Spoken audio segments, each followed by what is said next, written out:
তিতা তিতা বহুতে খাই বেয়া পায়, কিন্তু যথেষ্ট ঔষধি গুণ আছে, সেয়েহে পৰাপক্ষত খাব লাগে।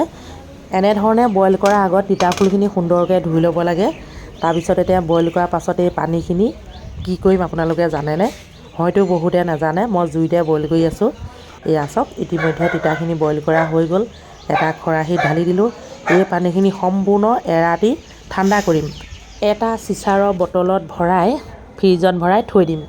বহু দিনলৈ বেয়া নহয় আৰু মাজে সময়ে গৰম কৰি খাই থাকিব পাৰিম। লগতে আপোনালোকক জনাওঁ, তিতা, মিঠা, জ্বলা, টেঙা আমাৰ দেহৰ বাবে বহুতেই লাভদায়ক। এইফালে আমাৰ বৰুদাই খাই আছে এগিলাচ লৈ, গৰমে গৰমে খাবলৈ হেনো বৰ ভাল। মোকো দিছে এগিলাচ, মানে ময়ে ক'লোঁ যে গিলাচ এটাত ময়ো এগিলাচ খাই দিওঁ। চাওকচোন, এইখিনি এতিয়া কালাৰটো দেখিছে নাই কেনেকুৱা হৈ পৰিছে? এইখিনি ফুলখিনি ওলাই গ'ল। এই ফুলখিনি এতিয়া মই কেনেকৈ কি বনাম আপোনালোকে চাই থাকক। এইগিলাচ এতিয়া মই খাই লওঁ গৰমে গৰমে দেই।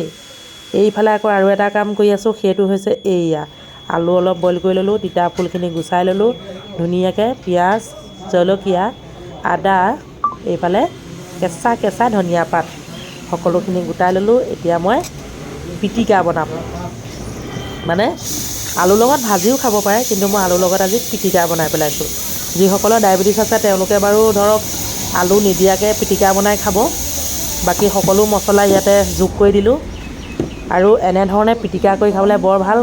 ক'লা নিমখ দিছোঁ, আৰু ক'লা নিমখ দিলে হজমৰ কাৰণে ভাল। তিতা খালে বহুত মানুহৰ হজম নহয় ন, সেয়েহে পৰাপক্ষত ক'লা নিমখেই দিব লাগে। আৰু এনেধৰণে মানে পিটিকাটো ধৰক হাতেৰে চুই দিলে বেয়াও হৈ যাব পাৰে।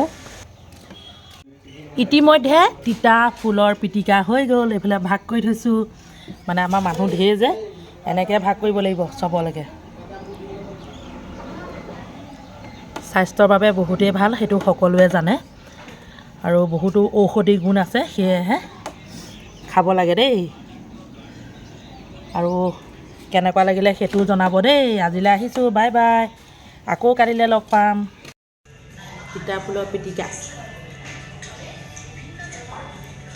লাই বাওঁ, মুৰ্গী মাংস।